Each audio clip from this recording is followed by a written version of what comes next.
अच्छा भाई, हम लोग स्टार्ट करते हैं अपने सेकंड लेक्चर को, जिसमें हम लोग ह्यूमन डाइजेस्टिव सिस्टम को डिस्कस करेंगे। ह्यूमन डाइजेस्टिव सिस्टम क्या होता है हम उसकी बात करते हैं। अरे ये तो लास्ट लेक्चर का ही सारा पड़ा हुआ है यहाँ पर। चलो इसको रिमूव करते हैं। अच्छा, लास्ट लेक्चर में कोई क्वेश्चन हो आपके तो आप मुझसे बेझिझक पूछ सकते हैं।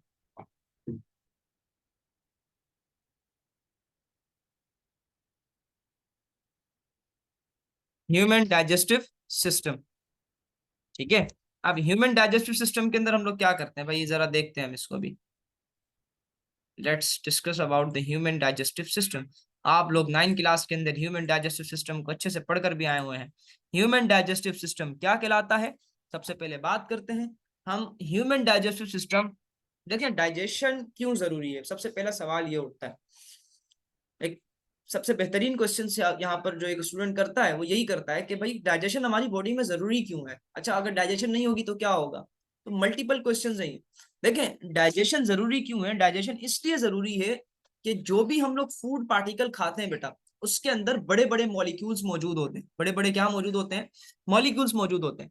अब उन बड़े मॉलिक्यूल्स की ब्रेक डाउन जरूरी होती है। उन बड़े मॉलिक्यूल्स की क्या जरूरी होती है, ब्रेक डाउन जरूरी होती है। अगर आप उनको तोड़ेंगे नहीं तो वो आपकी बॉडी को कभी भी एनर्जी प्रोवाइड नहीं कर सकते। फॉर सपोज प्रोटीन की एग्जांपल ले लेते हैं। अगर मैं प्रोटीन को नहीं तोड़ूंगा, वो बहुत बड़ा मॉलिक्यूल है, वो आपके ब्लड के अंदर इतनी आसानी से नहीं शामिल हो सकता। तो उसको तोड़ा जाता है पेप्सिन की मदद से। एंजाइम है वो भी, एक पेप्सिन एक एंजाइम है। तो वो क्या करता है, प्रोटीन को तोड़ देता है और तोड़ के छोटे छोटे टुकड़ों में तकसीम कर देता है। और फिर वो छोटे टुकड़े जो है हमारे ब्लड में शामिल होते हैं और हमारी बॉडी को एनर्जी प्रोवाइड करते हैं। डाइजेशन हमारी बॉडी के लिए इसलिए जरूरी है कि वो सबसे पहली चीज, वो हमारी बॉडी को एनर्जी प्रोवाइड करता है। अगर वो मेरी बॉडी को एनर्जी प्रोवाइड कर रहा है तो उससे क्या होगा कि मेरी बॉडी ग्रो करेगी। देखिए, डायरेक्ट इनडायरेक्ट जो ताल्लुक है वो बॉडी की ग्रोथ के साथ आ रहा है इसका। अगर किसी की न्यूट्रिशन अच्छी नहीं है तो ग्रोथ अच्छी नहीं होगी। अब वो मेंटली भी उसकी ग्रोथ अच्छी नहीं हो सकती, फिजिकली भी वो क्या होगा, कमजोर होगा। अगर उसकी न्यूट्रिशन अच्छी नहीं है, उसका डाइजेशन अच्छा नहीं है। ये बात याद रखिएगा बेटा। तो डाइजेशन इसलिए जरूरी है। तो सबसे पहली जो चीज हमारे डाइजेस्टिव सिस्टम के अंदर आती है वो हमारा, आप कह दो क्या कहते हैं उसे, अ, हमारा माउथ। ठीक है, हमारा मुंह, माउथ की बात करते हैं हम। ठीक है, हम अपने माउथ की बात करेंगे कि माउथ के अंदर जो है वो डाइजेशन कैसे होती है। माउथ, मुंह में डाइजेशन कैसे होगी यार, ये क्या बात कर रहे हैं सर आप। माउथ की एक कैविटी होती है। कैविटी का मतलब मैंने आपको बताया था, कोई भी खाली जगह हमारे पास है। ठीक है भाई, कोई भी जो खाली जगह है उसको हम लोग नाम देते हैं माउथ का। ठीक है, और माउथ की खाली जगह जो होती है उसको हम लोग क्या नाम देते हैं, ऑरल, ऑरल कैविटी। आपने नाम बचपन में अगर अक्सर सुना होगा, ऑरल टेस्ट होना है हमारा। ऑरल टेस्ट के अंदर आप जबानी सुनाते थे। ठीक है, तो क्या होता था, ऑरल, ऑरल, ऑरल का वर्ड वहीं से निकला है कि हमारे मुंह से। ठीक है, तो सब मुंह के जरिए जो आप सुना रहे हो ये ऑरल कहलाता है। ओरल कैविटी, हमारे मुंह की खाली जगह जो मौजूद है उसको हम लोग क्या नाम देते हैं, ओरल कैविटी का नाम देते हैं। अच्छा भाई, इस ओरल कैविटी के अंदर अब कितनी चीजें मौजूद है भाई। ठीक है, हमारी ओरल कैविटी के अंदर तीन चीजें मौजूद होती हैं। एक हमारी टंग, ठीक है, एक हमारे दांत, तीसरा हमारा सिलाइवा यानी थूक। ठीक है, तो जरा हम लोग चलो दो की बात कर लेते हैं। टंग का तो इतना वो नहीं है, मसल्स है वो खाली हमारे जो खाना पीना है उसको एक स्टेबल करने के लिए, उसको पकड़ने के लिए, आप ये कह दो होल्ड करने के लिए, ये उसका काम होता है। चलो हम लोग दो की बात करते हैं जो इंपॉर्टेंट चीज है इसमें। तो ये नहीं कि टंग इंपॉर्टेंट नहीं है, लेकिन इसकी डिटेल नहीं है इतनी।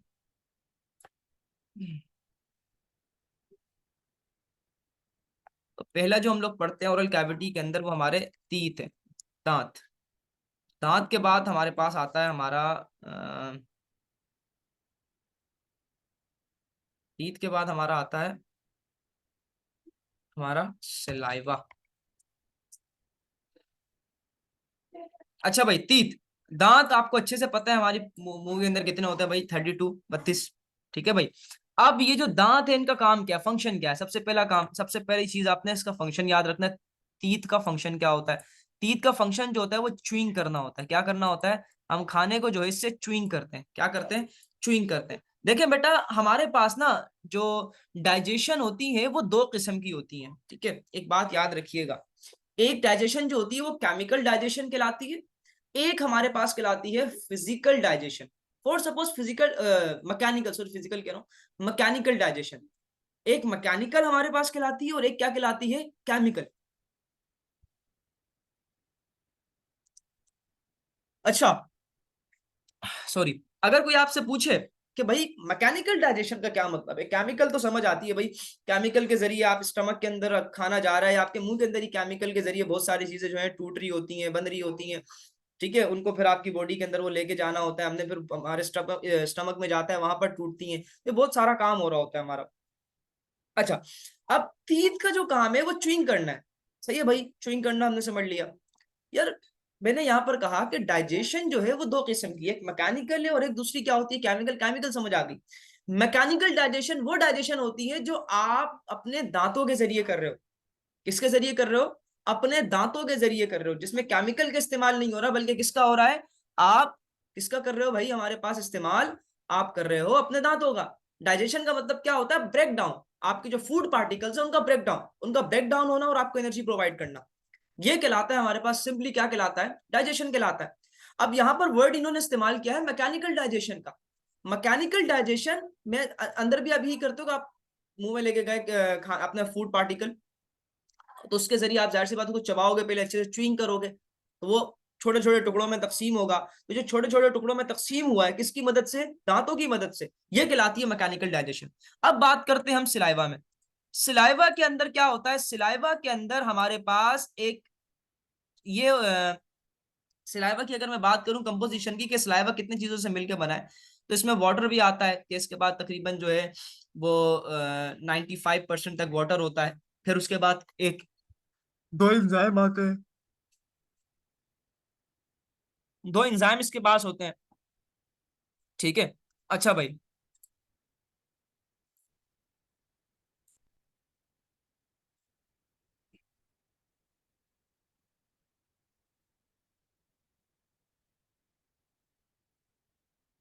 अमाइलेस, और ये दो एंजाइम के नाम लिख रहा हूं मैं, लाइजोजाइम।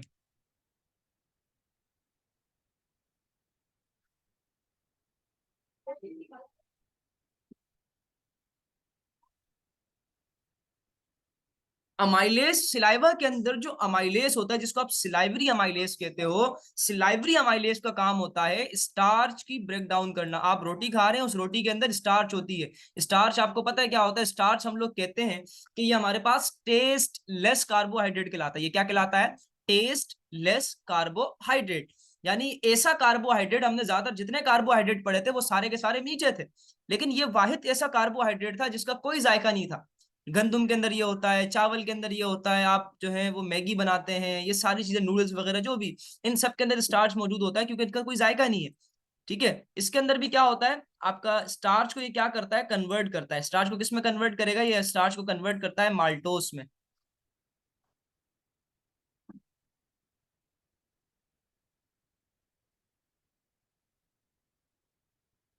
Maltose, maltose. अब स्टार्च क्या करता है, ये सिलाइवा क्या करता है, सिलाइवा जाता है स्टार्च के ऊपर अटैक करता है, ठीक है। अटैक करके क्या करता है, स्टार्च को तोड़ देता है, और तोड़ के किसमें कन्वर्ट कर देता है, माल्टोस में। आप थोड़ी देर के एक सूखी रोटी लें, सूखी रोटी लें, उसको थोड़ी देर तक चबाएं, थोड़ी देर के बाद उसमें ना आपको मीठा मीठा महसूस होने लगेगा। खैर हम तो उसके अंदर नमक का इस्तेमाल करते हैं, तो हमें इतना इस्तेमाल महसूस नहीं होगा। आप नमक के बगैर कोई रोटी बनाएं, उसमें नमक ना डाला हो आपने, तो आप क्या करें, फिर उसको खाएं, थोड़ा सा उसको चबाएं अच्छे से, उसको च्युइंग करें, च्युइंग करने के बाद आपको हल्का हल्का मिठास महसूस महसूस होगी। वो मिठास इसलिए महसूस होती है कि वो आपका जो अमाइलेस है वो स्टार्च को किसमें कन्वर्ट कर चुका होता है, माल्टोस में कन्वर्ट कर चुका होता है। अगला काम क्या है, लाइजोजाइम का क्या काम है हमारे थूक में, हमारे सिलाइवा के अंदर, ठीक है भाई। तो सिलाइवा के अंदर लाइजोजाइम का काम होता है। लाइजोजाइम, ये लाइजोसोम नहीं है, फर्क याद रखना है, एक लाइजोसोम हमने पढ़ा था। लाइजोसोम जो था वो दरअसल हमारे पास बेसिकली हम बात कर रहे थे उसके अंदर अपने ऑर्गन था, वो हमारे एक सेल का एक पार्ट था। लेकिन यहाँ पर जो लाइजोजाइम है ये एजा यहाँ पर एंजाइम के तौर पे काम कर रहा है, और इसका नाम अलग है, लाइजोजाइम। ये क्या करता है, ये बैक्टीरिया वगैरह को मारने का काम करता है। हम लोग जो भी दिन भर के अंदर हम लोग खाना खा रहे हैं, उसके अंदर हजारों, पता नहीं कितने बैक्टीरिया उसके अंदर होंगे, कितनी जरासीम उसके अंदर हो सकती हैं।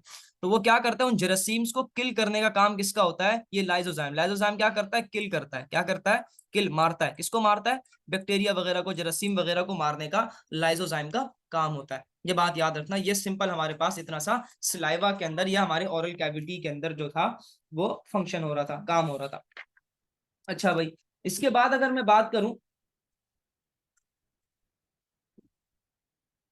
इसके बाद अगर मैं बात करूं कि सिलाइवा बनता कहां पर है, तो सिलाइवा हमारे पास बनता है सिलाइवरी ग्लैंड में। किसमें बनता है, सिलाइवरी ग्लैंड के अंदर बनता है। ये बात याद रखिएगा बेटा, एक ग्लैंड होता है, ठीक है, एक कंपनी होती है, उस कंपनी का नाम हमारे पास होता है सिलाइवरी ग्लैंड, ठीक है।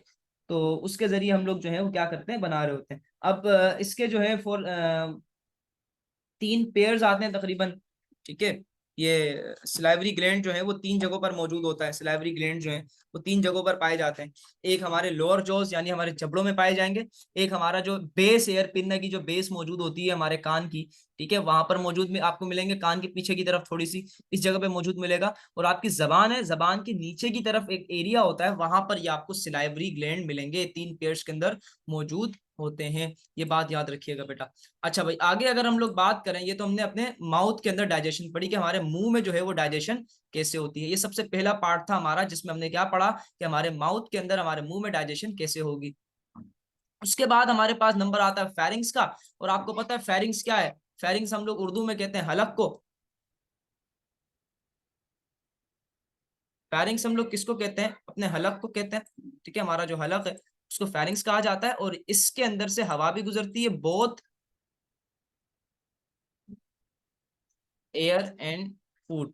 ये ऐसा पाइप है जहां से हमारे पास खाना भी गुजरता है और हवा भी गुजरती है। छोटा सा हिस्सा होता है, शुरू होते ही खत्म हो जाता है, इतना छोटा होता है। इसमें से हवा और पानी दोनों गुजर रहे होते हैं। सॉरी, हवा और खाना पीना जो भी हम लोग कर रहे हैं वो सारा इसके अंदर से गुजरता है, ठीक है भाई। इसके बाद आता है ओइसोफेगस। ओइसोफेगस क्या है, ओइसोफेगस की अगर मैं बात करूं, ओइसोफेगस जो है तकरीबन अगर मैं बात करूं ओइसोफेगस के बारे में, तो ओइसोफेगस को हम लोग नाम देते हैं फूड पाइप का। क्या नाम देते हैं, फूड पाइप, ठीक है। ओइसोफेगस क्या कहलाता है, फूड पाइप। इसको हम लोग क्या नाम देंगे भाई, मैं लिख देता हूँ। इसको हम लोग नाम देते हैं फूड पाइप का। यहाँ से सिर्फ खाना गुजरता है। अब बहुत बच्चे कंफ्यूज हैं, बहुत बच्चे क्या ओइसोफेगस को और उसको ट्रेकिया को मिला देते हैं आपस में, ठीक है भाई। देखो भाई, ये जो आपको सामने ये जो नाली नजर आ रही है ना फ्रंट में, ये ओइसोफेगस नहीं है। ये बात याद रखना, इसको हम लोग नाम देते हैं ट्रेकिया का। यहां से सिर्फ हवा गुजरती है। ये जो आपको इतना छोटा सा एरिया नजर आ रहा है ना, ये इस तरफ, इस इधर इधर की तरफ होता है, ये आपका हलक होता है, हलक वाला एरिया। यहाँ से नीचे जो स्टार्ट हो रहा है ये ट्रेकिया का एरिया होता है। ये हमारे हवा की नाली होती है, यहाँ से सिर्फ हवा गुजरती है। यहाँ से आपका जो है वो क्या कहते हैं उसको, आपका खाना इसके अंदर नहीं जाता ट्रेकिया के अंदर। इसके बिल्कुल बैक साइड पे, ये जो आपके पास ट्रेकिया है, इसके बिल्कुल बैक साइड की तरफ, पीछे की तरफ, इस पीछे के एरिया की तरफ, ठीक है, बिल्कुल बैक साइड पे आपके पास आपको मिलेगा आपका ओइसोफेगस। ये बिल्कुल पीछे की तरफ होता है, ठीक है। ये बात याद रखना। ये आपको इसलिए मैंने बताने के लिए अपना ये स्क्रीन जो है वो ऑफ की थी, ताकि आपको समझ आ सके ओइसोफेगस कहाँ पर होता है। तो सामने जो आपको नजर आ रहा है गले के, it's not a oesophagus, it's trachea. ये बात याद रखना, यहाँ से सिर्फ हवा गुजरती है। जिसके बैक साइड पे मौजूद होता है वो हमारे पास ओइसोफेगस कहलाता है। ये बात याद रखना बेटा। अच्छा भाई, अगर मैं बात करूं इसकी ओइसोफेगस की, तो ये छोटा सा हमारे पास एक पाइप का हिस्सा है जहां से हमारा फूड पाइप जो है वो एंटर होता है कहां पर, हमारे स्टमक के अंदर। ये ओइसोफेगस आया, और ओइसोफेगस से हमारा खाना कहां पर एंटर होगा, वो हमारा खाना एंटर होगा स्टमक के अंदर, ठीक है यार। रफली बट डायग्राम बना लिए। ये हमारा जो है वो क्या है, ये हमारा स्टमक है, ठीक है भाई। अब खाना कहां पर दाखिल हो जाता है, स्टमक के अंदर दाखिल हो जाता है। ये बात याद रखिएगा, रखिएगा बेटा। स्टमक जो है आपको पता है एक जे शेप लाइक स्ट्रक्चर होता है, हम लोग इसको शुरू से पढ़ते आए, जे शेप लाइक स्ट्रक्चर और ये वो, ठीक है। एक मस्कुलर पार्ट भी है, स्टमक वगैरह सारा हम लोग पढ़ के आए हैं अपनी क्लासेस के अंदर। स्टमक को हम लोग जे शेप स्ट्रक्चर भी कहते हैं, ठीक है। और ये इसके अंदर जो पीएच होती है तकरीबन 1.8 से लेकर समथिंग तक होती है, यानी ये एक एसिडिक एरिया है। यहाँ पर तेजाबियत वाला जगह है ये, यहाँ पर तेजाबियत बहुत ज्यादा आपको मिलेगी, ठीक है। यहाँ पर आपको HCl मिलेगा, ठीक है। ये बात याद रखना, HCl यहाँ पर मौजूद होता है। और HCl जो है वो क्या करता है, उसका काम बेसिकली, हम जो खाना हमारी बॉडी के अंदर आ रहा है, बहुत सारी चीजों को एक्टिवेट करता है HCl। बहुत सारे एंजाइम ऐसे जैसे पेप्सिनोजिन, पेप्सिनोजिन को कन्वर्ट किया जाता है पेप्सिन के अंदर, तो वो कैसे पेप्सिन में कन्वर्ट होगा? पेप्सिनोजिन डायरेक्टली हमारे पास आता है, जिसके अंदर HCl में शामिल होता है, और HCl क्या करता है, उसको किस में कन्वर्ट कर देता है? पेप्सिन में कन्वर्ट करता है, और फिर पेप्सिन क्या करता है? हमारे प्रोटीन को जो है वो डाइजेस्ट करने का काम करेगा। ठीक है भाई।